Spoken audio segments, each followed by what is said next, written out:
இன்றைக்கு நாம் இறைவன் சிவன் மற்றும் அவரின் மகன் முருகனின் நெருக்கமான உறவுகளை காணப்போகிறோம். சிவனும் முருகனும் மிகுந்த அன்பும் பகிர்ந்து கொள்கிறார்கள். சிவன் முருகனுக்கு தொன்மையான வேதங்களை கற்றுத்தருகிறான். இவ்வாறு அவர்கள் ஒருவருக்கொருவர் இணையமானது அன்புடன் நீடிக்கிறது. சிவன் மற்றும் முருகன் ஒரே நோக்கத்தில் இருக்கிறார்கள். எதிர்கால சவால்களுக்கு நின்று கொண்டிருக்கின்றனர். அன்பும் உறுதியும் கொண்டுள்ளனர். இருவரும் மகிழ்ச்சியுடன் கொண்டாடுகின்றனர். இன்பம் மற்றும் உறவுகளை பகிர்ந்து கொள்கிறார்கள். கடவுளர்களின் குடும்பத்துடன் ஒரு பண்டிகையை அனுபவிக்கிறார்கள். இருவர் விண்வெளியை நோக்கி பார்ப்பதாகவும் அந்நியத்திற்கான கதைகளை பகிர்கிறார்கள்.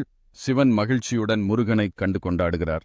சூரிய ஒளி புதிய தொடக்கங்கள் மற்றும் நம்பிக்கையை குறிக்கிறது. முருகன் ஒரு நகைச்சுவையான தருணத்தில் சிவனை நீரில் சூறையாடுகிறான்.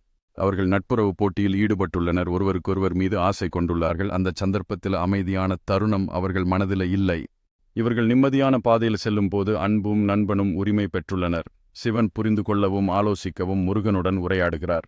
அவர்கள் கோயிலின் அழகான கலைப்பாட்டை பார்வையிடும்போது மனதில் ஆழமான நினைவுகளை கொண்டுள்ளனர். சிவன் முருகனுக்கு தந்தை முறையில் அன்புடன் உரையாடுகிறார்.